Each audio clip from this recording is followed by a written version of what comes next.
Sweet.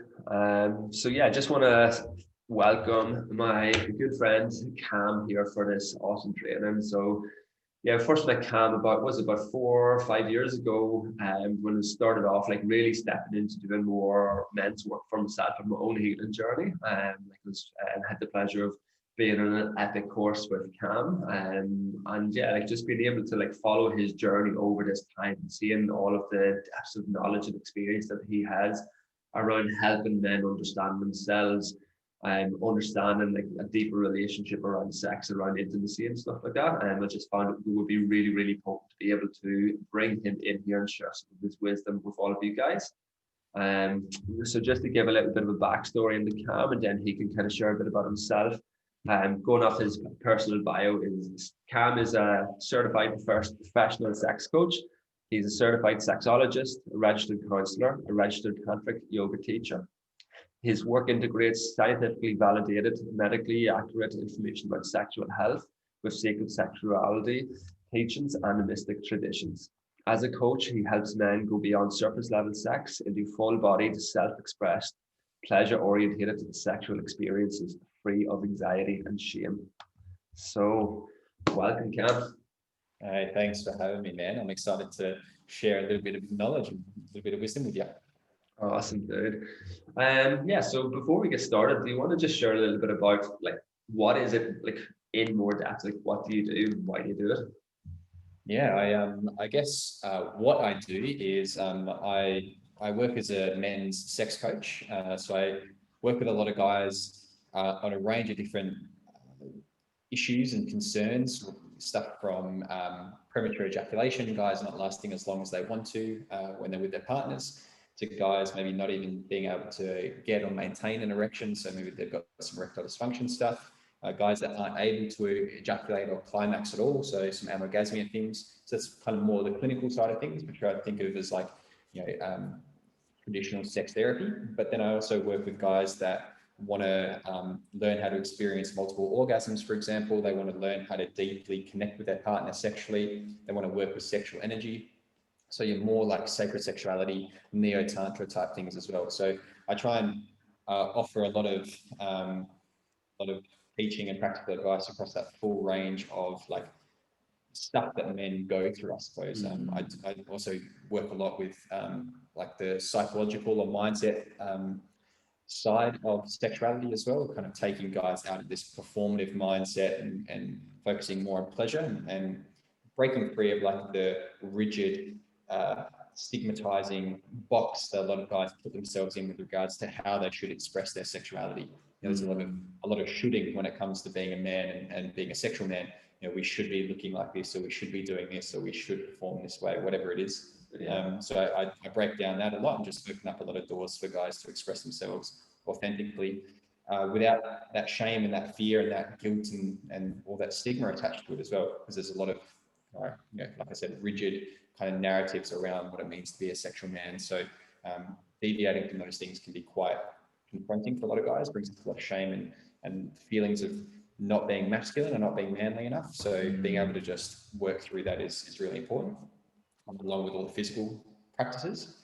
And the reason why I do that is because I guess 10 years ago, I was going through this whole journey of, I wouldn't even call it a journey. It was like the start of my exploration into my sexuality and my sexual concerns as well. I was, when I was in my late teens, early 20s, I was bouncing between premature ejaculation and erectile dysfunction myself, and I was drinking a lot. So I was really disconnected from my own sexuality, disconnected from my sexual partners. I wasn't really comfortable expressing my masculine energy, I would say, my masculine side of my sexuality, which was, dominant and assertive and penetrative. Like I tended to like shy away from that because I was worried that my sexual partners, these young women, would think that I was too aggressive or that I would cross a boundary. So I wasn't aware of my own boundaries, and I wasn't able to ask her about her boundaries. So there was just like this lack of communication. I was relying on booze a lot. And so I just felt like really uncomfortable with my own sexuality. I didn't really know anything about it.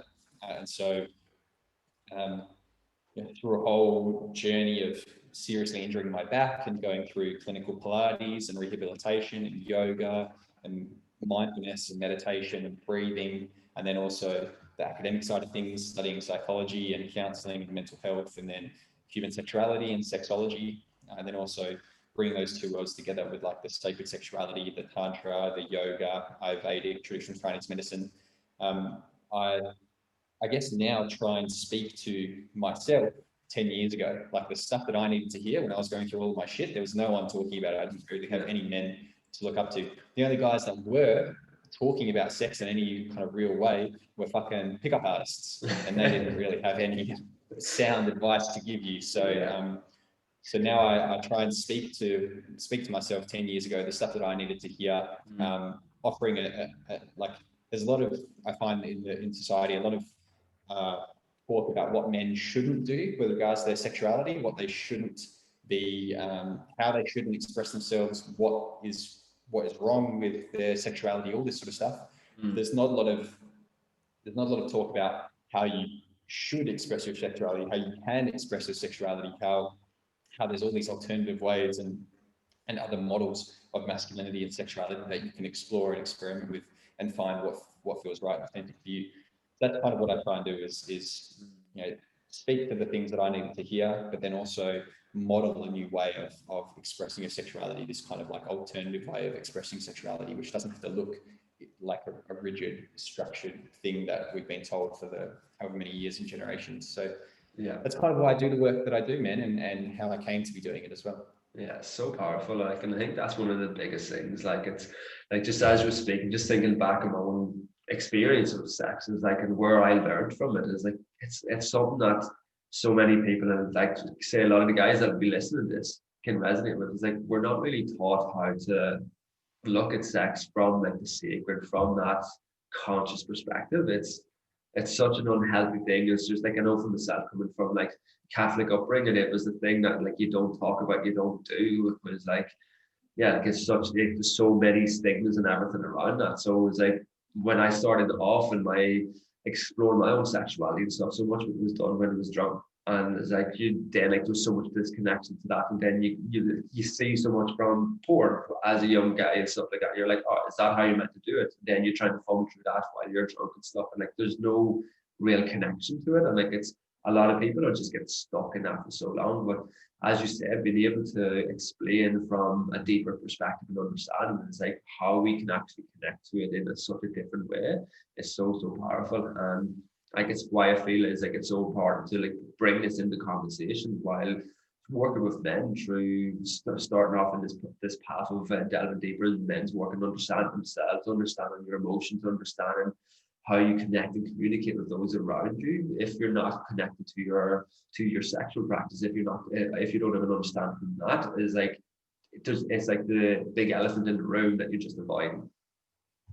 Totally, man. Like, I'm a big believer in, and this is my opinion, I suppose, but kind of back it up with some explanation, is that our sexuality or our sexual self, our sexual identity is like inextricably linked to who we are as a human being, right? Like our understanding of our sexual self, how we identify, what our preferences are, what our boundaries are, what our turn-ons are, what our turn-offs are, like just literally our robust understanding of our sexual self informs the way that we interact with every single person in our life, like whether they're a family member, whether they're a elder, whether they're a person who's younger than us, whether they're someone we're attracted to, whether they're a religious authority, whether they're a workmate, whether they're a stranger. The expression or the restriction of our sexuality is is determined by each of those relationships. And so if we aren't aware of our sexual self, if we actually don't understand what it is that we are as a sexual being, then there's part of ourselves, part of this like core part of ourselves, which is not being understood in terms of those relationships. And so this is when we start to cross boundaries, or this is when we start to be awkward, or this is when we start to have these miscommunications, because there's this part of ourselves that we're ignoring or ashamed to explore that is hindering our ability to form healthy, authentic, robust relationships with all these different types of people in our lives. So I'm a big believer in, like, if you want to do inner work, part of that inner work is like your sexuality and learning more about your sexual self and what it is that you desire, where your desires come from, how to act out those desires, for example. And then on the other end of the spectrum, what are your boundaries? Where do those boundaries come from? How do you give voice to those boundaries? So yes, it's like a massive part of ourselves that, like you said, no one's really encouraging us to explore. You know, like no one. Yeah. When we're growing up as young men, our sex education is woeful, right? Shit.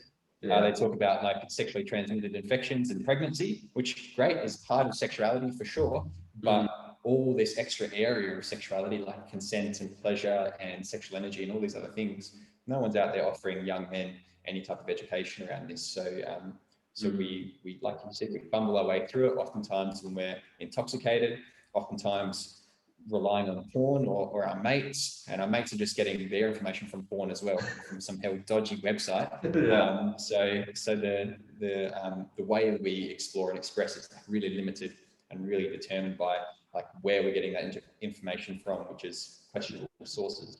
So it ends up being this like oftentimes not very healthy or beneficial way of exploring your sexuality. It tends to be quite stifling and limited. So because we keep doing that, and we get older and older and older, it becomes a little bit more, confronting to do those explorations and do those experimenting, because we create really strong habits. We condition ourselves quite strongly. Our sexuality and pleasure, particularly, is like linked to dopamine. And dopamine is a reward for behavior, right? We get a little squirt of dopamine when we do something that feels good. And so it hijacks this reward circuitry. Whenever we do something pleasurable, we just build a habit really, really strongly because we're continuing to reinforce that particular thing. So our sexuality becomes really habitual and really conditioned, and it becomes a little bit more difficult to break those habits the more that we do them. So that's why it can be quite confronting when you get a little bit older to kind of do this work, because you've been doing something for a long, long time. And unfortunately, that's just the nature of the beast. So it's important to, it's never too late to address them, but it does become a little bit harder the older that you get, because you've been doing something for so long. Yeah, for sure, man. It's like, there's so much within that, but like just makes me think of one of the sayings, like how we do anything is how we do everything. So it's like if you have these old patterns, old behaviors, and old relationships around your sexual preferences, what you're doing, all of that, like it's no matter how much you do in all of these other aspects of it, is like you've still got this big thing holding you back. So by being able to have more understanding, more awareness of how to tap into that, and allowing yourself the opportunity to do that in a really healthy manner, like it just allows you to like go so deeper into a connection to yourself. So I'd love to, like, if you want to speak into that, like, what's a really good starting point for a guy who's like never really looked into this side of things much? What's a really good starting point for someone? Well, I love that proverb, the way that you do one thing is the way that you do everything. And I kind of like tailor that towards sexuality with it's a very crude saying, but the way that you wank is the way that you fuck, which is the way that you live, right? So and that's not a chronological thing, it goes back in both ways and they all inform one another. But if think of the way that you masturbate, this is typically what I ask guys when I start to initiate this conversation, is like, just have a think right now, and guys listen to this, just have a think about the way that you masturbate. And I've asked a lot of men how they masturbate and what it kind of looks like, and I typically get 3 responses. Right? I get guys telling me that they are sitting in front of a computer screen, right, hunched over with a mouse in one hand and their cock in the other, and they're just kind of clicking through videos on their favorite tube site, right, just all up here, kind of hunched over like a fucking chimpanzee, just jerking off, going through the motions. The other way, very, very similar. Get guys tell me they've got their phone in one hand, so they're maybe on a dating app, or they're on a porn site, or they're whatever it is. They're just on a phone. Again, external stimulus, and they're sitting on a couch or they're lying in bed. Again, they're kind of stagnant, stationary. Phone in one hand, cock in the other, going through the motions again. And the third way, again, is a little bit different, but it's in the shower, typically, behind closed doors, trying to just jerk off as quickly as possible so they don't waste any water, and just kind of get through the motions and before work or when they get home from work, whatever, so that the partner doesn't find out. And oftentimes, guys who masturbate like that, that's the only way that they're masturbating as well, right? Like if I ask them if they've ever experimented with anything else, very often the answer is no. That's the only way I masturbate like that every single time, and so that's very typical for guys, is to just go through one specific way of masturbating. You find the stroke that works for you, you find the porn that works for you, and you just kind of go through the motions. And guys are doing that on a weekly basis, if not on a daily basis, if not a couple of times a day. So the way that you're masturbating, the way that you're experiencing pleasure, right? You're getting that dopamine coursing through your body, you're getting the oxytocin going through your body, you're really rewarding this behavior by hijacking those systems in your body, those neurotransmitters. You're creating a really strong conditioning for your own experience of pleasure. And if you're limiting that to just whatever's on screen, and you're stationary and you're stagnant and you're not moving your body, you're not breathing, there's quite a lot of tension there, then you're conditioning yourself to experience pleasure in one particular way, which is like in that really tense, stagnant, stationary way, particularly if you're like always going to ejaculation as well. I often ask guys, like, when was the last time you decided to masturbate and chose not to ejaculate? And they're like, what are you fucking talking about? That's the whole point of masturbation, isn't it? To get to ejaculation. So if you're always masturbating towards ejaculation and just trying to get to that end goal, and you're kind of like ferociously fucking jerking off to try and get to that, that sweet release at the end, but like a balloon, like you're blowing a balloon, it's just pressure, pressure, pressure, pressure, pressure until you pop. Your like that conditioning and the way that you experience pleasure is going to be taken from that masturbation example into the way that you have sex. Like typically we'll share this analogy that masturbation is like training or practice for the big game, which is sex with a partner. And that analogy isn't perfect, because I still think self-pleasuring and masturbation is just as important as sex with a partner. Mm-hmm. But for the purposes of this kind of analogy, it usually lands. So if you're having balloon style masturbation, right, and you're just kind of blowing yourself up until you pop, building tension, when you have sex with your partner, this is generally what happens, is because you focus on your genitals a lot, and because you focus on the visuals in front of you, right? You're outsourcing your pleasure to porn, and all you're doing is just fucking jerking off. Then when you get to sex with your partner, you'll typically go straight for penetration. There won't be a lot of foreplay. You'll want to go straight for get your dick hard and stick it in, and you'll probably put a lot of focus on what your partner looks like as well, what's going on in front of you, and that can feel like pressure, or it can feel like a burden from your partner, because they might feel that they need to perform a certain way, or they need to look a certain way, or they need to make a noise, or they need to do the thing that you like, that you've seen in porn, or whatever it is. She might fake orgasms as well. That's something a lot of women do, because they might feel that pressure to help you get aroused, because you're outsourcing again your arousal, your pleasure, to whatever's in front of you, not recognizing that's kind of generated from within you. And you'll have that balloon style sex as well. So you'll build pressure, and you'll get faster. And if you just look at the way that your pleasure is experienced, particularly through ejaculation, you're like, I often say, look at the characteristics of ejaculation, right? If you think of elevated heart rate, tension in your body,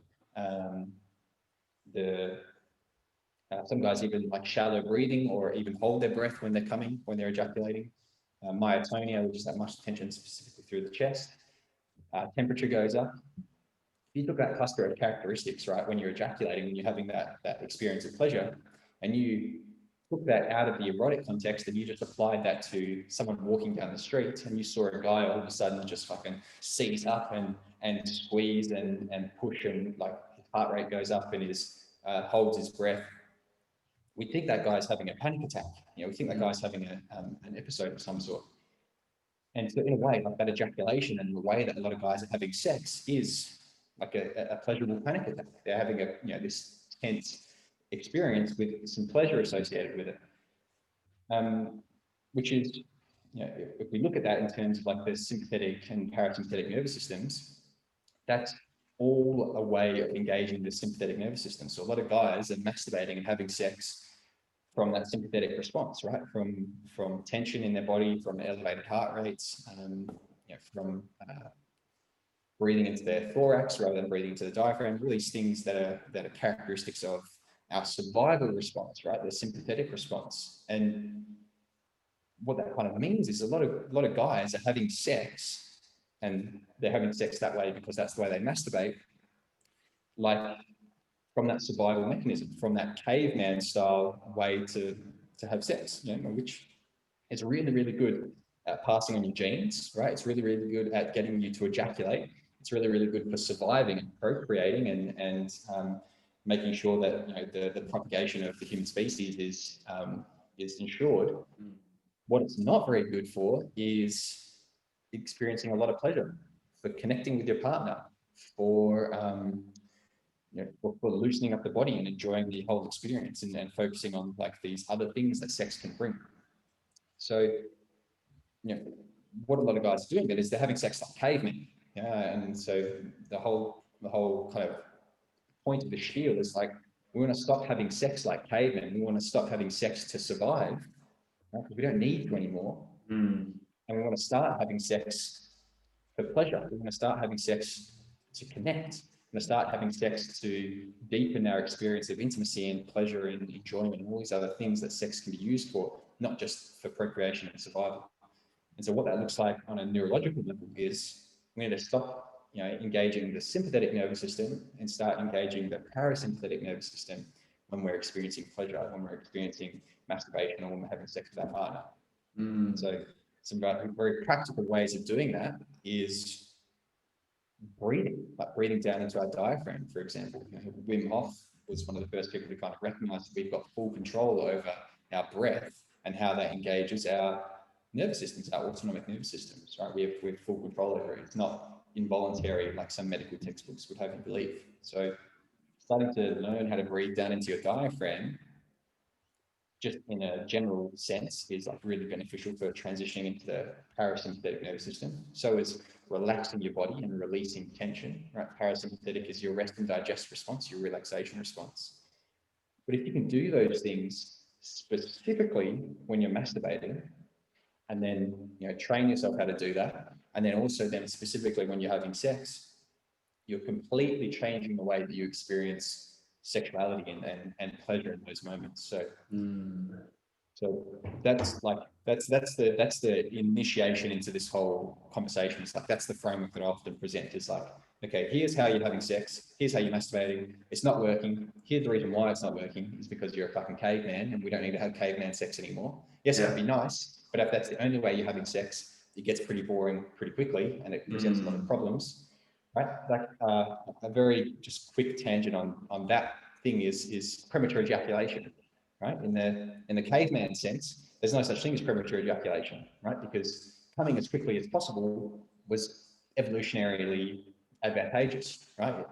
It helped to come as quickly as possible, because that would mean that you'd pass on your genes as quickly as possible compared to the guy who takes 3 hours to come, right? Yeah. So if you're in your sympathetic nervous system and you're fucking charged up and you're ready to come, boom, you do it, man. You go straight for to pop your top, because that's makes sense in the context of survival sex. But we don't want to do that anymore, right? We don't need to do that anymore, and it's not really helpful for the society that we're living in, where people want to have sex for pleasure, not just to survive. So yeah, just reframing the way that you approach sex is really important. From caveman sex to let's say mindfulness sex is like that shift. So there's plenty of ways to kind of go about that, which we can speak into. Yeah, for sure, man. Yeah, like it's so just hearing it explained in that way, like I'd say, like there's just so many guys just like that's me. That's how I've done it for so long, when didn't know any different. And I love like the idea of like the nervous system response with it is like where you just going like that balloon to pop with it is like that's like I can imagine like there's a lot of guys that like they use masturbation, they use sex as a stress relief, because they think it's like, oh, that's going to give you a release, that's going to do it. But like you're actually just keeping yourself in that. It's just like a clutch that you have, like an unhealthy clutch that you have, just to mask everything that's going on with it. But being able to look at where you can bring more of that pleasure into it, more of that breath into it, like, and have more of that sensual connection, slow things down, understand your body so much more. Like, that's where, if you do feel like there's stress, you can use that for more of that, like regulating yourself with it, and have more of that slow down connection and that love and intimacy with yourself. So yeah, it's really interesting. Yeah, man. Yeah, the another analogy that usually helps guys kind of understand this is the sponge, right? So our body, right, the human body is like a sponge. A sponge is really, really good at soaking up water. Our body is really, really good at soaking up tension. And tension is not a bad thing, right? If you ask an engineer, we need a certain amount of tension for buildings and stuff to be supported. But we're, for the most part, soaking up bad tension, right? We're soaking up anxiety and stress from our day-to-day lives, right? My phone's around here somewhere, but notifications on our phone, deadlines, the news, the fear porn that's on the news, like things are making us feel tense and tight in our body, and our body is fucking good at soaking that up, right? Just like a sponge soaks up water. But what happens then when that water soaked or that water logged sponge, we try and pour some more water on top of it, or if we think about our body, if we're soaked already with tension, we're tension logged, so to speak, and we try and then experience a little bit of that good tension, sexual tension, right? That sexual chemistry, that sexual anticipation, that extra bit of arousal from a sexual experience. What happens when we pour that water onto a waterlogged sponge? That sponge leaks, right? It's at its capacity, can't hold anymore. Our body does the same thing with sexual tension. If we're already at our capacity and we try and pour a little bit on, what happens is we leak as well. And our leakage looks like an ejaculation, right? It looks like that premature ejaculation because we've already reached our capacity. So in order to allow that sponge, for example, to soak up more water, we need to wring it out. We need to get all that water out of it. Same thing that we do for our body is we want to wring the tension out of our body. There's plenty of ways you can do that. You've got this stagnant unconscious tension in your body, and you want to move that stagnant unconscious tension with kinetic conscious tension, right? So that's a simple way to explain that is like a massage, right? You've got this ball of tension in your shoulder. You go get a massage, someone applies intentional, directional, and movement-based tension, and that releases that stagnant unconscious tension from your body. So you can get you can do a massage on yourself, or you can get your partner to do a massage on you, or whatever it is. That's a simple way. But also just like relaxing the body by doing some stretching, by doing some really simple movement exercises, by breathing, by releasing, by wringing out your body of that tension, allowing yourself to then step into a sexual experience. You've got, you're like a dried sponge. You can soak all of that pleasure, all of that arousal back up. Rather than kind of starting up here at capacity, here's another analogy, you've got a full cup, the cup's full of like shitty tension and, tightness. Empty your cup. So you've got you've got an empty cup now, and you can start pouring in or start filling yourself up with all that pleasurable tension, all those pleasurable arousals, all those pleasurable sensations. Not only will that help you last longer, but it also allows you to experience more pleasure as well, because you actually can feel, right? If we think about the nervous systems again, when you're in the sympathetic nervous system, that's your survival mechanism. So it only goes to your survival areas of your body, your cock being one of those. So you only feel like a really limited amount of sensation because you're in that fight or flight response. But if you relax and release and let go of all that tension, neurologically, you step into your parasympathetic response, you start to feel more, right? The parasympathetic nervous system branches out from that central part of the nervous system, out into your fingertips, out into your toes, out into the crown of your head, and you actually feel more pleasure. And when you feel more diffuse pleasure like that, right? Not just localized pleasure, sympathetic nervous system is focused like just on your cock. So all the pleasure that you feel, all that intense arousal is like just localized in your cock. And when you feel that, oftentimes it's like quite intense and quite overwhelming. It makes you want to come quite quickly because it's just right there. But if you're transitioning into the other branch, the parasympathetic branch, and you've got that same amount of pleasure, right? Same intensity, but it's spread across more of an area of your body, and you can feel it in other areas of your body. Doesn't make you want to come so quickly. You don't have that like, oh God, I'm going to fucking blow my top here, because it's spread throughout your whole body, and you get this full body experience of pleasure that can be longer lasting because it doesn't push you to that edge so quickly. And also you can feel way more. So it's just a completely different experience.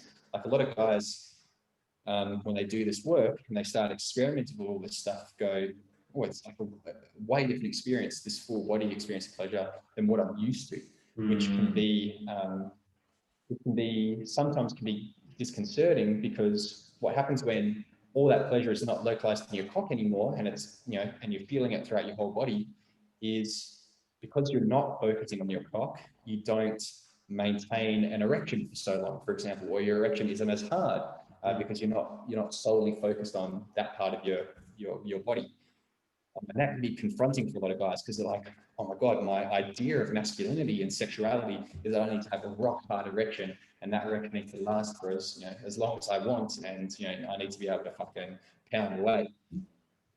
But that's a limiting belief around your sexuality, right? And it's putting constraints on where you can feel pleasure. And so if you start focusing on other areas of your body, typically what happens is you lose a little bit of firmness in your erection. You won't lose any pleasure, because that pleasure is going to be felt elsewhere.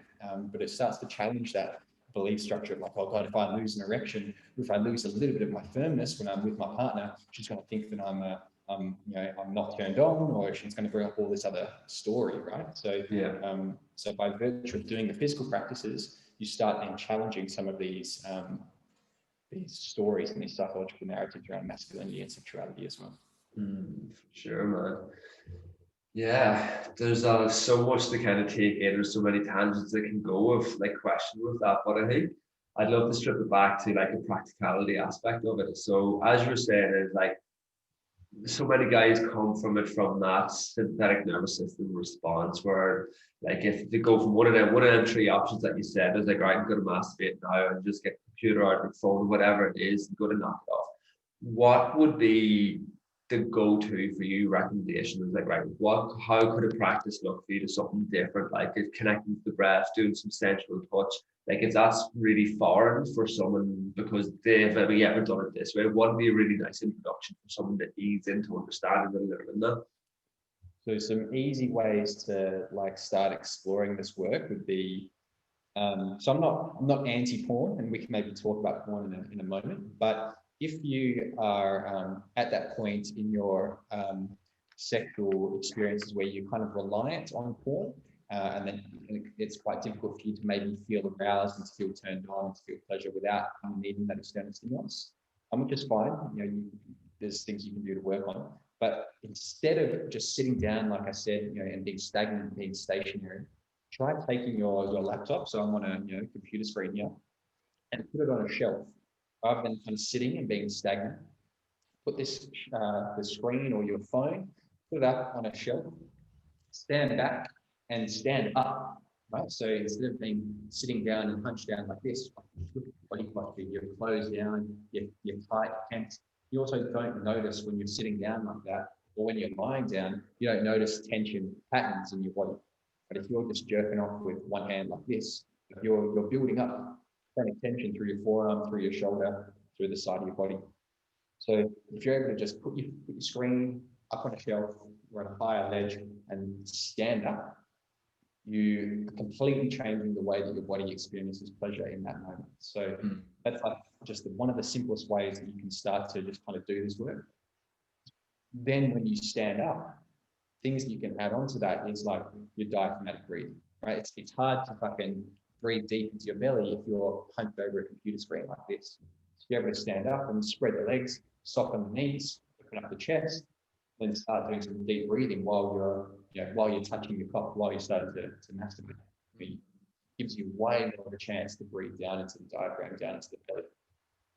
Not only that, you can start to actually move a little bit more. So as I'm standing up, I've got the freedom to just kind of like rotate my shoulders and move my body and start to like feel pleasure in my body. It feels fucking good to move, right? It feels good to like feel into muscular patterns in your body and to notice how they move, especially when you're starting to self-pleasure as well, starting to masturbate, your body starts to light up. You start to notice things that maybe you didn't notice before, and things that, when you're moving, just on a day-to-day basis, when you're actually aroused and feeling really a lot of pleasure in your body, you start to feel actually quite enjoyable.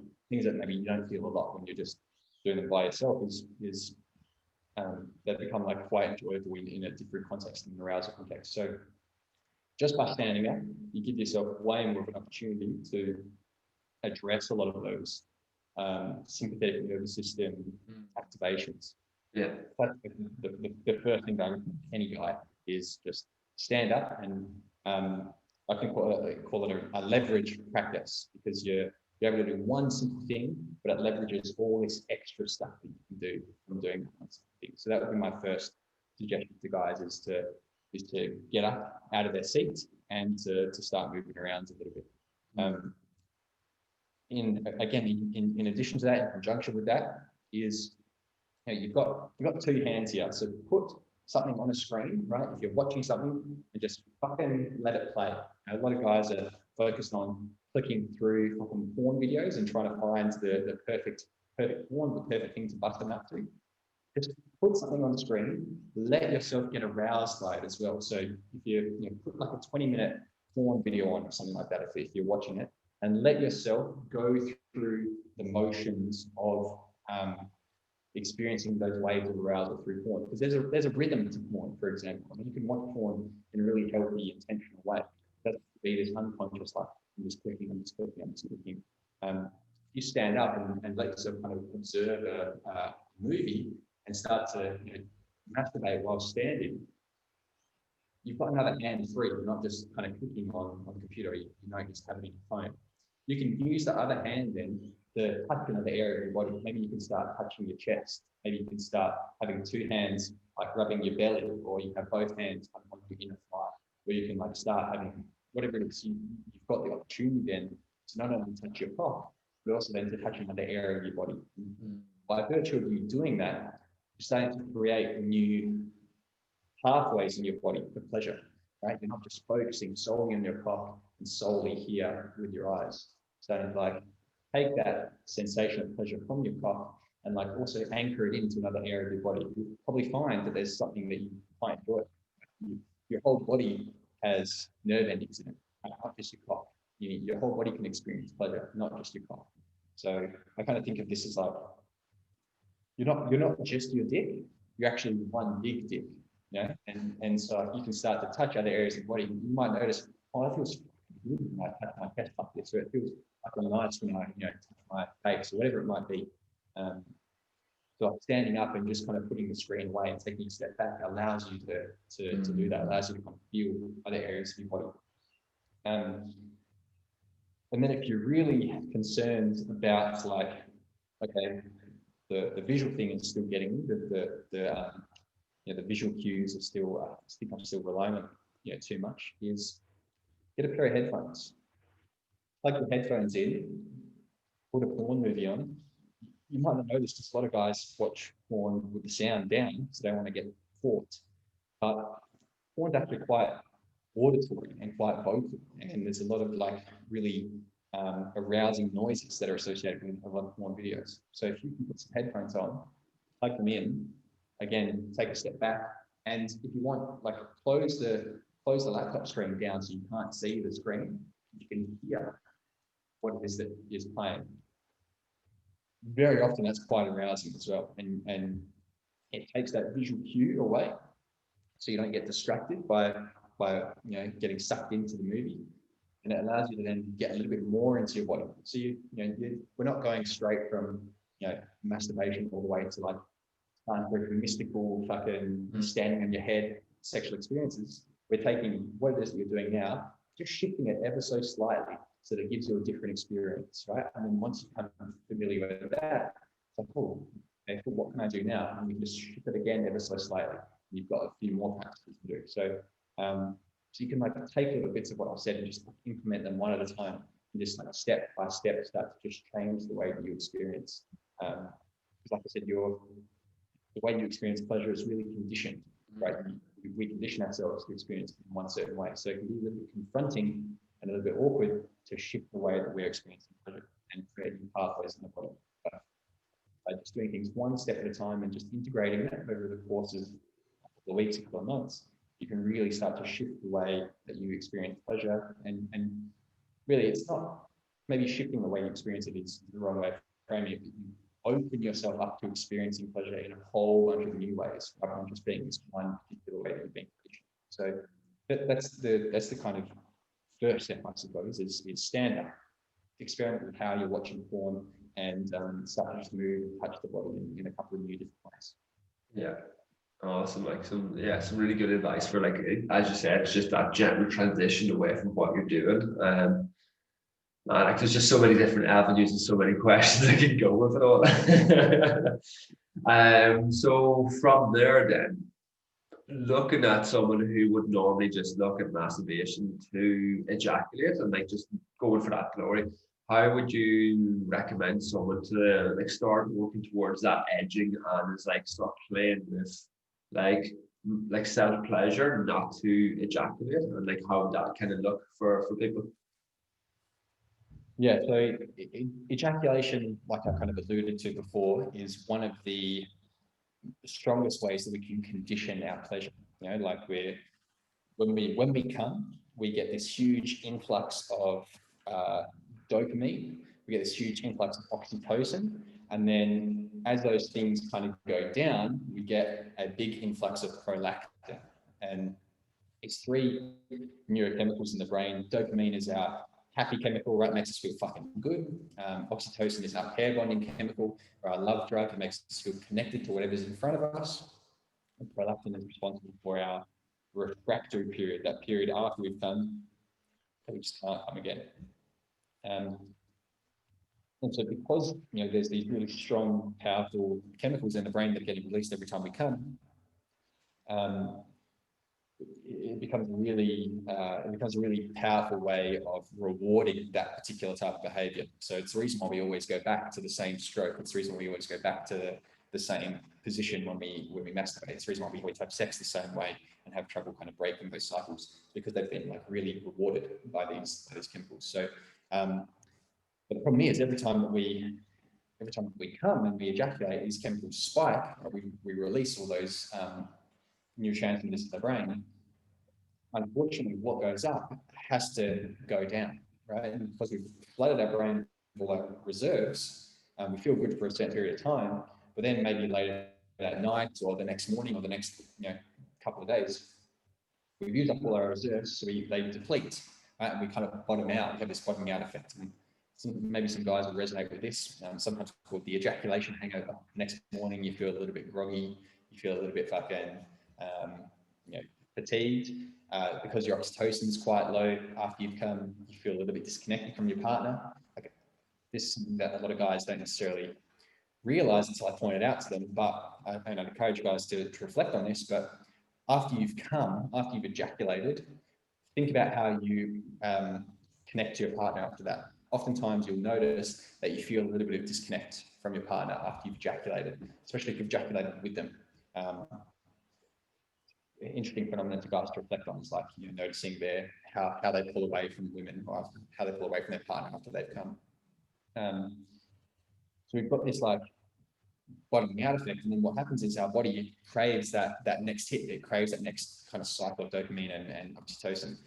And so what do we do? Because we don't know any better, we just go straight back into the same cycle of masturbating to the point of getting to ejaculation. So a lot of guys actually, not necessarily masturbating to connect with their body, or not masturbating to experience pleasure. They're masturbating to get that next dopamine hit, to get that next ejaculation. So like this subconscious or subperceptual goal that a lot of guys have when they masturbate, and also when they have sex as well. A lot of guys don't necessarily have sex just because they want to connect and deepen their experience of intimacy with their partner and experience a lot of pleasure together. They're doing it because they just want to come. They just want to get that next hit of dopamine. And so we get this, if we map it on a graph, this up and down, up and down, up and down of ejaculation. We spike, and then we bottom out, and so we crave it again, and we ejaculate again. And so typically there's like guys who ejaculate maybe once every couple of days, is for a guy that maybe has like a regular cycle, is typically that's what happens, because it takes about a day or so to feel that effect of like bottoming out. And so they just go, what do? I just want to get that another hit. And so they'll go back to ejaculating again. So, and what happens when we have this up and down neurotransmitter, roller coaster, is we bring our body out of like that homeostasis, right? We bring our body out of balance. And so, we have this internal stress that's going on in our body, internal stress that's going on, neurologically with our neurotransmitters. And what happens when we get stressed, right? We enter into our sympathetic nervous system, which makes us want to, ejaculate more, which makes us want to, come as quickly as possible. So one of the ways we can kind of break that cycle, break that habit, break the dependency that we have on ejaculation to kind of get our neurotransmitters going again and get that dopamine fix, is to intentionally experiment with just taking a break from ejaculation. For a couple of weeks, I tend to encourage guys to just take a break from ejaculating for about 2 to 3 weeks, right? 14 to 21 days. That's typically how long it takes for your dopamine and your oxytocin to naturally come back to baseline levels without you forcing it by ejaculating again, or by doing some other dopamine squirting activity. So, and this is like, and not only are we doing this just because of the whole idea of, bringing balance back into the body, but taking a break from ejaculation as well, it prompts the question, okay, if I'm masturbating and or I'm having sex and I'm not ejaculating, then what am I doing this for, right? Why am I masturbating? Why am I having sex with my partner? And it kind of opens the door for that question to be answered with like, okay, well, yes, ejaculation is pleasurable, but I want to have sex because it feels good. I want to masturbate because it feels good. What else feels good? Ejaculation, yeah, sure, that feels good. But are there other things that feel good? Yeah, there's fucking heaps of other things that feel good about masturbating. There's heaps of other things that feel good about having sex. Not just this 5-second sticky white crotch sneeze that we have at the end of our balloon popping experience. And so like, by taking ejaculation just kind of off the table for a couple of weeks, right? Intentionally making that decision to like, okay, I'm going to experiment with this. You then start to give yourself the opportunity to explore what else is on the table. Right? You've taken this big thing that we rely on so often off the table. You go, oh, look at this over here. Now I can explore maybe this, or I can do this instead. So it gives you a bit of a freedom to open those doors a little bit wider. So that's, and again, there's other reasons why we might want to take ejaculation off the table. I won't get too deep into it, but you kind of alluded to it before. It's re-engaging the sympathetic nervous system, right? We're not giving ourselves an opportunity to step into the parasympathetic response. It builds a lot of tension and tightness in our pelvic floor, which is not really good for lasting longer. For example, the more tension and tightness we have in the body, the shorter we last and the less we feel. So all these things ejaculation kind of does to us if we just go through the motions. So by taking it off the table, we give ourselves opportunity to kind of explore more. Yeah. And so part of that exploration, like you kind of shared, was edging, for example. And edging is this idea of like bringing yourself, by masturbating, by stimulating your body, bring yourself kind of to the edge of ejaculation, and then either stopping there or in a more advanced edging practice, keeping yourself there at the edge of ejaculation for as long as you can. Why the fuck would I do that? That sounds like torture, right? And the reason why is because of a really, which I haven't mentioned yet, but it's a really important fundamental thing to understand about your body as a human male, is that ejaculation and orgasm are two separate physiological processes. So you can, and we know this, we've studied it, like it's, we've seen it in there's anecdotal evidence, there's empirical evidence, like we know that there's two separate processes in the body. One facilitates ejaculation, the other facilitates orgasm.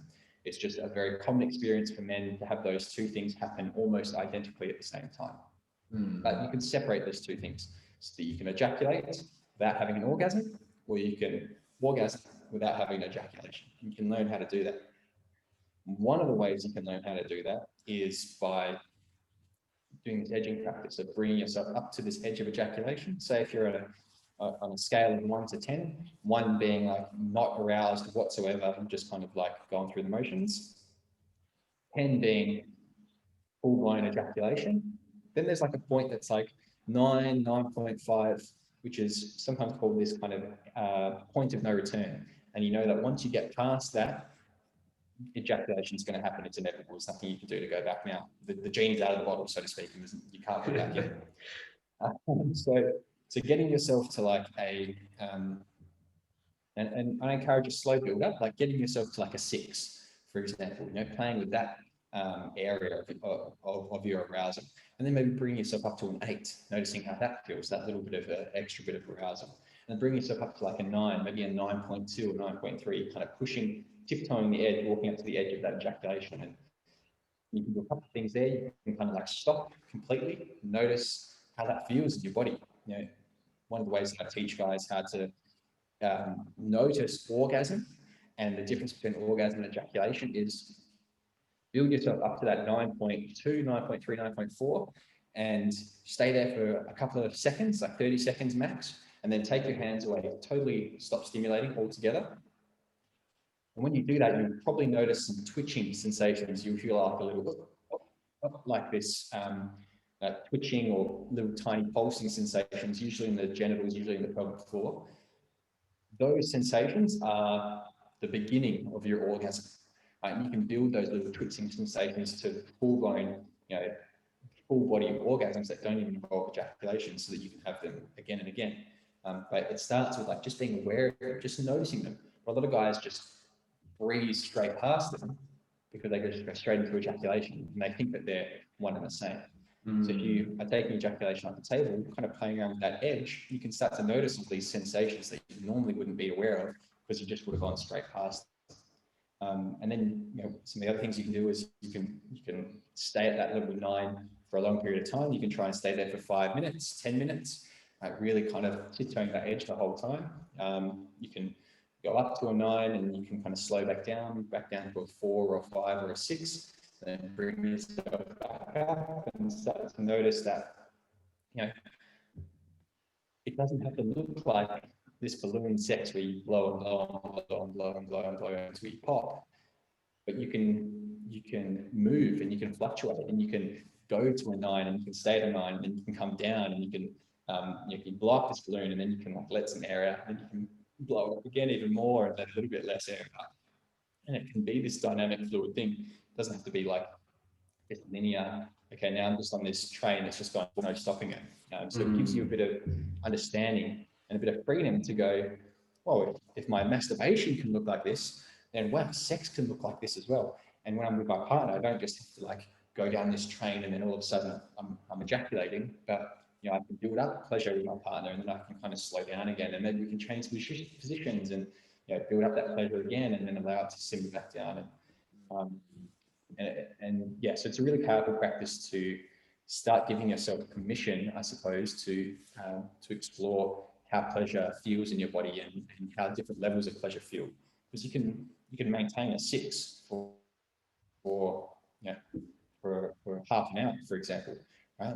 You still got an erection, you kind of still feel a little bit of arousal. You're kind of playing in that level 6, level 7 area for 20, 30 minutes. And then you can bring yourself up to like a 9 and then all the way to ejaculation if you feel like that's cool. But yeah, that edging practice and just playing around with like where your edge is one of the most powerful ways of like learning about how pleasure feels in your body. And the more awareness you have of that yourself, the more you can then bring that into your partnered experiences. Like a lot of guys, they say to me, they kind of maybe suffer from premature ejaculation. They're like, I just go from 0 to 100 and then I just pump. And it's like, okay, what that says to me is you've got very poor awareness of arousal and pleasure in your body. So one of the ways you can stop yourself from going 0 to 100 is like, okay, well, what does 0 to 50 feel like? Okay, experiment with that, so that when you're with your partner and you're going to 50, you can go, oh, I'm at 50. I just need to slow down here. We just need to like take our time. It's getting a bit too much and too intense for me. So you've got this more awareness, so you're able to communicate that a bit more. You've been able to open up your sexual experiences. Yeah. Just a second there, just popped up your bandwidth is a bit low. You're getting a bit crackly. Yeah. Mine is. Yeah. No, it's better down now. Yeah. Sorry. Yeah, it just popped up there. It's all good. Yeah, like it's such a powerful practice, and as you said, being able to like do this on your own as part of your own self pleasure before trying to bring it into sex is like a huge one. Whereas like if it's something like new to you, then you're trying to bring this straight into sex, and even without communication, with like, this is something that I'm doing. It's like it's where you can bring all of these different practices in to open more of that communication with your partner, like set boundaries for yourself around this, and like just kind of start exploring, opening up just opening up more to like why you want to do this, what it's going to be working on, what it's going to actually bring up for yourself as you're starting to go through all of these practices and stuff as well. It's really interesting. Yeah, like the ejaculation thing, for example, if you're with your partner and you take away intentionally, right, make the decision, okay, I'm not going to ejaculate, your partner will probably have the same stories that you have about ejaculation as well. And some things that can pop up. I'll use a heterosexual example here, is women often equate ejaculation with men's pleasure.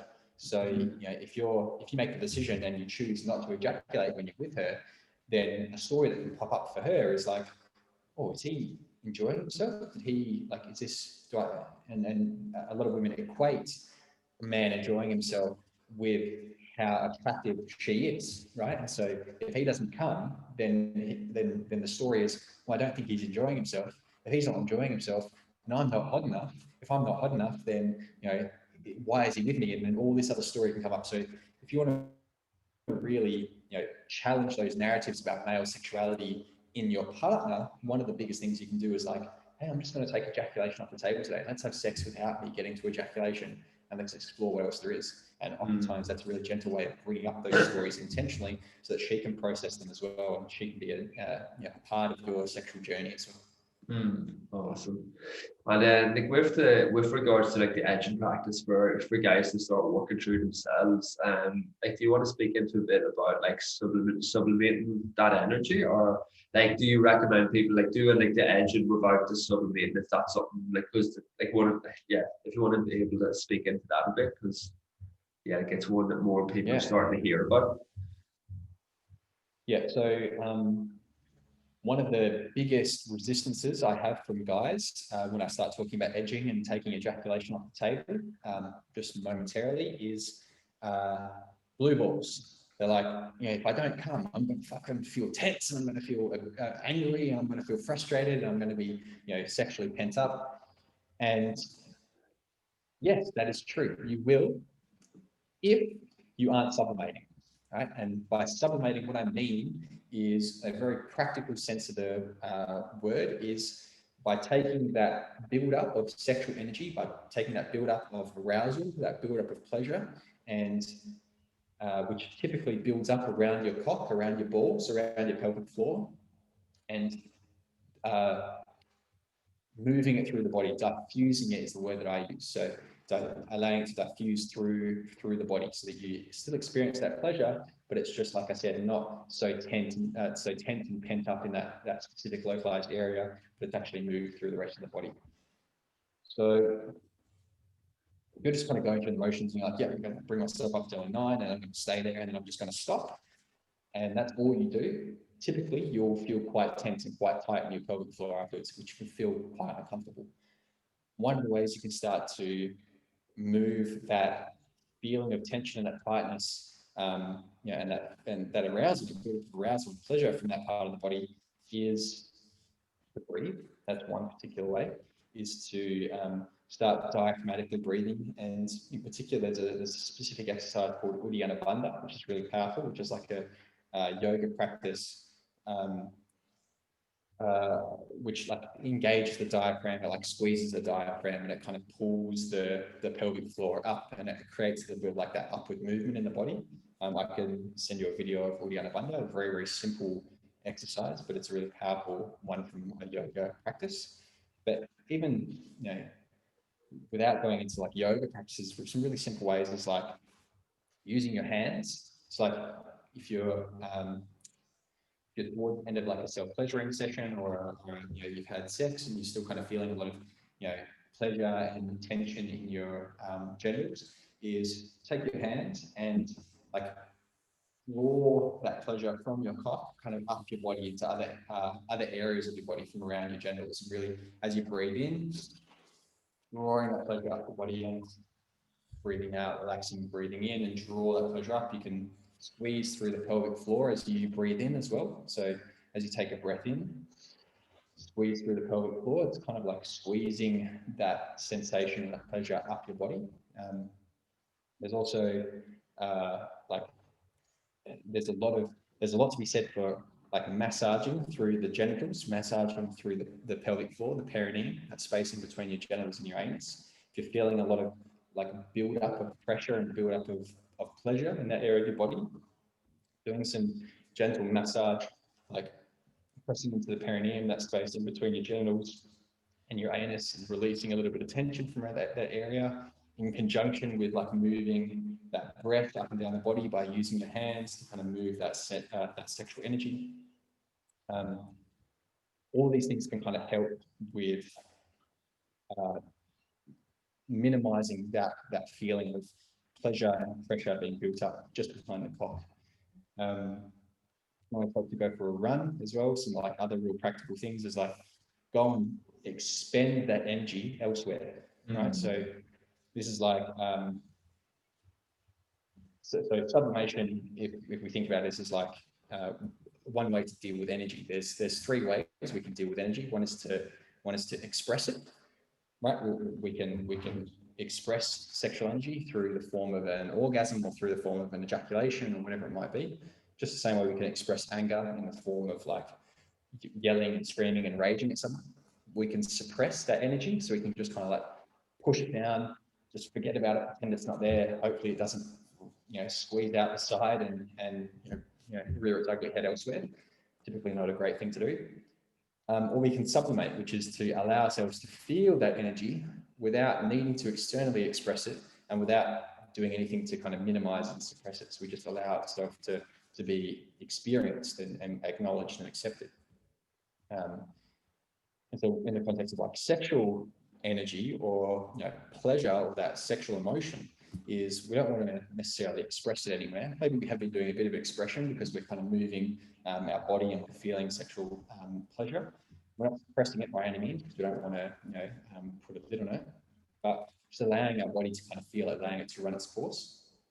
But one of the ways that you can express it is to go for a run, right? Is to take the energy and direct it into something else. You can do some physical exercise, do a bunch of jumping jacks, for example, burpees when you've just finished a masturbation without ejaculating. Amazing way to shift where the energy is being directed. You can take a cold shower afterwards as well. Is another really practical way. Cold showers are just good for you in general, but specifically after you've kind of built that arousal up, the cold shower can be a nice way of like allowing it to diffuse and move from the genitals into other areas of the body.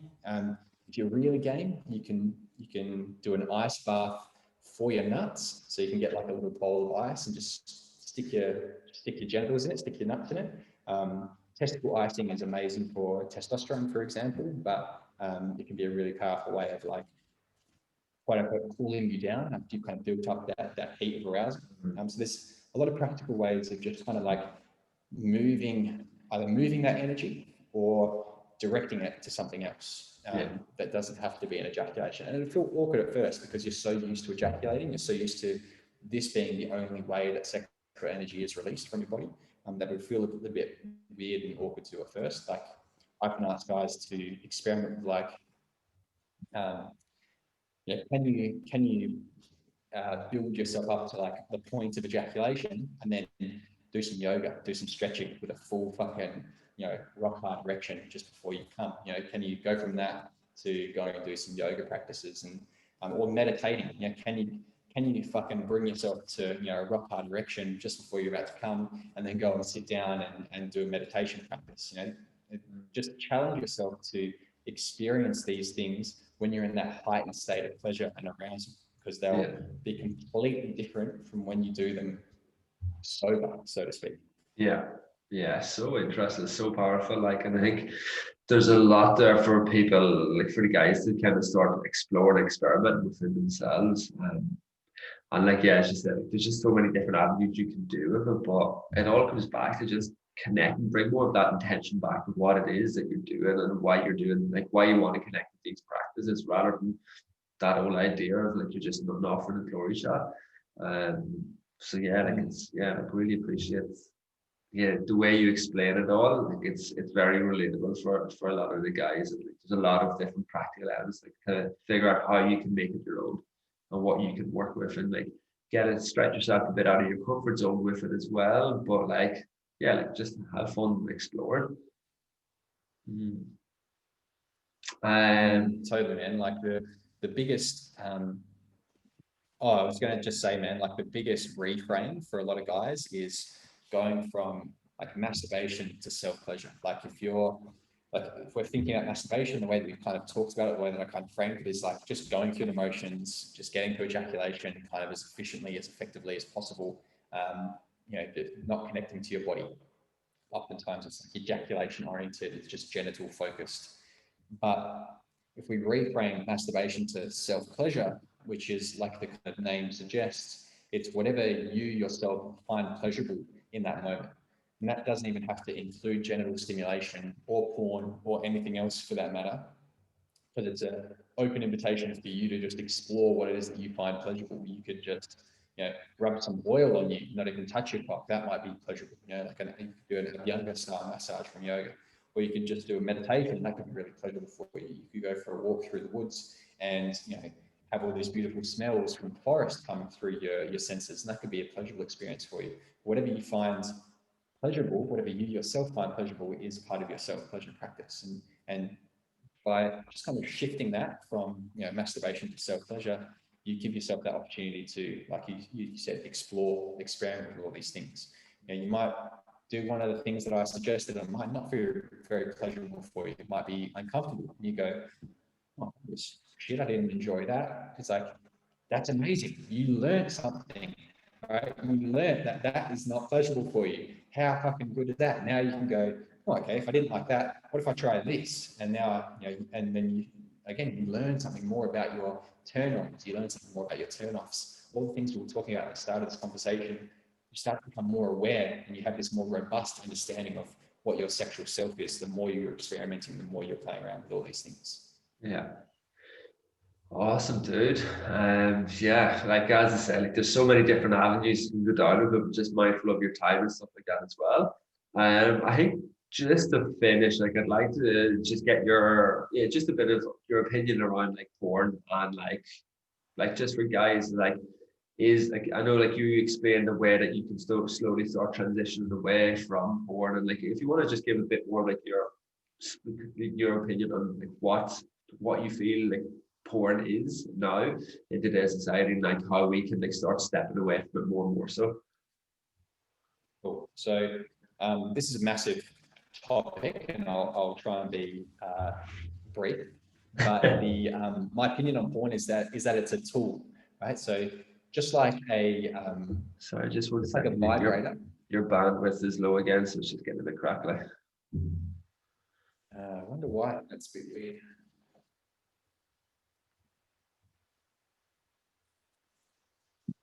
Not hooked up to anything. Okay, so the yeah, so just the same way that a vibrator is a tool for like an external tool for women to experience pleasure.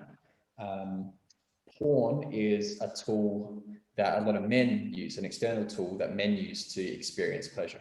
Right? But the problem arises when we become reliant on that tool and we can't experience pleasure without it. Right? So this happens for some women, for example, who become reliant on their vibrator and they find it very difficult to experience any pleasure without using a vibrator. And what can sometimes happen for women as well is they become temporarily numb or temporarily desensitized to that vibration, to the point where they kind of need more stimulation and more vibration to experience more, they're kind of overusing it. Exact same thing happens for guys when they use porn, is they can become numb to it, they become desensitized to it, and so they need to use more of it, and they become they develop more of a reliance on that external stimulus. That's like the way that I frame porn is as a tool. So if you're using porn like healthily, I believe you can use porn healthily, and you're using it intentionally as a tool, and you know that it's a tool, and you're not reliant on it. Then there's ways that you can, you know, there's ways that you can healthily transition into other ways of masturbating. So my general rule of thumb is using porn as a tool, use it 20% of the time that you are masturbating or self-pleasuring. Right, so that could be like, if you're masturbating for an hour, self-pleasuring for an hour, use porn for 10 minutes, right, of that whole hour. Or if you're masturbating 5 times a week, use porn once during that week, during those 5 times. So 20% of the time is typically, again, my opinion, I've got no evidence to kind of back it up, but it's typically one of the ways that I help guys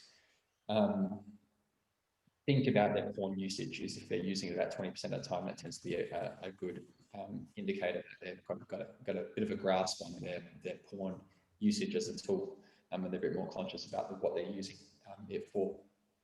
But transitioning away from just watching porn every single time, like I said, there's ways that you can do that, like starting to just shift the way that you're engaging with that porn. So standing up is a beautiful way of just kind of shifting your whole body, but then also using headphones as well is another way of kind of moving away from just relying on that visual cue. One of the more overlooked ways, and something that's not a really sexy kind of thing to do, is being critical of the messages that you're receiving from the porn itself. So like, just remind yourself that there's a fucking reason why these porn stars have 13-inch dicks. It's because it's entertainment, and it's entertaining to see a fucking massive cock on screen, and that only 3% of men have a cock that's that big. It's the reason why Dwayne "The Rock" Johnson is a fucking movie star and you're not. It's because he looks fucking good on screen, and it's entertaining to watch, and porn is entertainment at the end of the day. And another reason why is because you've got to get a fucking camera in between his dick and her pussy, and if you've only got 6 inches to work with, the average size cock, there's not a lot of room to squeeze a fucking camera in there. So that extra 6 inches allows for a camera to get in there, so that he can fucking be on his side and still get some visual footage. So being critical of the porn that you're looking at and consuming, just being mindful of the narratives that it's perpetuating, is another really important thing to do to kind of shift your relationship with porn, and to reframe it as a tool rather than this thing that you need to use. And then there's a whole process, but those are kind of like the big things that I would recommend, is just like being mindful of like how, like, being embodied, like I kind of call it embodied porn watching, right? So like, be in your body when you're watching porn, right? Don't just be hunched there going through the motions. Fucking step into your body, notice how you feel. Try not to just click on fucking 50 videos. Try and just put something on screen and let yourself get taken through that 20-minute, 25-minute video. Right? Porn has a rhythm to it. You'll notice that if you kind of let yourself follow the porn movie, again, you're using it as a tool, not just kind of going through the motions, that you can start to find that rhythm, and you'll start to notice that you can masturbate in a way that kind of connects to the rhythm of that porn movie that you're watching. Again, being mindful of those messages that you're receiving and just being critical about that, just reflecting on them, and then shifting the way that you're consuming the porn as well. So instead of being visual, try being auditory. Try reading some porn as well. Like, there's some really amazing short pornographic stories out there which you can use. So there's just different ways of using this tool, right? Which can enhance and maximize your experience of pleasure. Particularly if you're like into a fetish, or you're into something that's a bit outside the norm and you haven't really had an opportunity to explore that with a partner yet, but you just kind of want to navigate that space by yourself. There's genres of porn out there which are helpful for you exploring that and seeing if you get aroused, like seeing if it kind of turns you off and things like that as well. So it could be a beautiful way of like learning more about what turns you on, learning more about like what it is that arouses you and what brings that pleasure and desire out of you as well. So I'm not anti-porn by any means. Like there's a whole nother conversation to be had about like ethical porn as well. It's like I don't want to go too deep into this, but tube site porn, like Pornhub and whatever the fucking other ones are, is not a really ethical way of consuming, products, right? If you're, getting something for free from a website that just kind of, takes other people's material and sends it out for free, it's like pirating a movie. It's not a super ethical way to do it. Yes, it's kind of ubiquitous. Everyone kind of does it, but at the end of the day, it's not really fair to the actors or the performers or whoever it is that's getting paid to make it because you're not paying for it. So there's other porn sites out there that are a bit more ethical, that are a bit more critical about the messages that they're portraying. A lot of mainstream porn is quite hardcore and stereotypical, and we can all kind of like think about the messages it gives, but there's other porn out there which is more sensual, more focused on intimacy, more focused on pleasure of both partners, right? It shows a lot more diversity. So there's stuff like that is out there and more accessible and more educational as well. And so I will oftentimes steer guys towards that. If they want to watch some sort of external stimulus, use some sort of visual stimulus, then I'd recommend going to that rather than the porn sites that we frequently go to. But that's kind of my take on porn, man. And there's way more to it, but that's where I want to leave it. Yeah, awesome, dude. Yeah, like I think, and like again, it just comes back to like the same message that you're just saying continuously throughout everything. It's just bringing that awareness to what it is that you're doing, what's your intention with it, and it's like I think it's especially as like as guys are listening to this, as they're starting to approach it as self pleasure over masturbation, is like you'll realize that it's like you don't need that external stimulus or porn to do that because you're just so much that you're going to be able to start exploring with yourself as well. So yeah, I think it's like there's a lot of food for thought for the guys to really focus on. Like really appreciate your knowledge and expertise with it all. No worries, man. Yeah, it was a pleasure to be able to share, and hopefully there was some valuable information for the guys. Yeah, for sure, man, for sure. And yeah, so just to round up, like, do you want to just share a little bit about what you do for guys and stuff like that as well? I know like you've got a couple of courses and different teachings that you offer as well. So I can point them into your direction if it is something that they want to really just delve deeper into a more of an understanding around this. Awesome. And thanks for the plug. You can find me on Instagram at the Cam Fraser, and that's there's a lot of educational stuff. I try and share as much educational content as possible on my Instagram. So I always try and say, if you go to my Instagram, you'll probably learn something new. That's like my whole tagline for the Instagram account. So and then kind of through that, through the education that I share, I do have a course coming up, which is called Outperform the Porn Star, which is taking this idea of performativity or performing and having to last for fucking 2 hours long, having to pump away like a machine, having to have a huge fucking dick and a massive rock hard erection, all these things that we are focusing on and are hyper emphasized in porn, and then kind of turning it on its head. And this idea of like, how many male porn stars do you know are having multiple orgasms? How many male porn stars are having full body experiences of pleasure? How many of them actually enjoying the sex they're having? Share a lot of quotes from well-known male porn stars about them saying how shit the sex is and how much they don't enjoy it, and it's just a job to them. So the idea of like outperforming a porn star is actually quite easy if you just actually enjoy the sex that you're having and it's actually pleasurable for you and your partner. Then you're already outperforming any porn star. So really subverting that idea of performance and shifting into the mindset of pleasure instead. We address that kind of psychological narrative as well as like all the physical practices that I'm going to be talking about. We expand on that a lot. So that's a 6-week online course for guys, and something that I've been really excited to offer because it's I think it's quite unique, and a lot of guys are addressing both the mental side of things as well as like the physical side of things.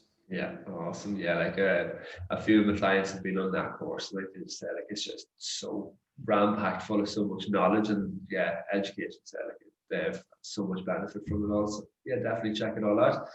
And yeah, again, I just want to say from my heart to yours, and again, a massive thank you for having this call as well as for doing the work that you're doing. Like, I think it's so potent and powerful. So yeah, I really appreciate you, man. Thanks, man. Thanks for inviting this work into your spaces as well. Yeah, awesome. Sweet.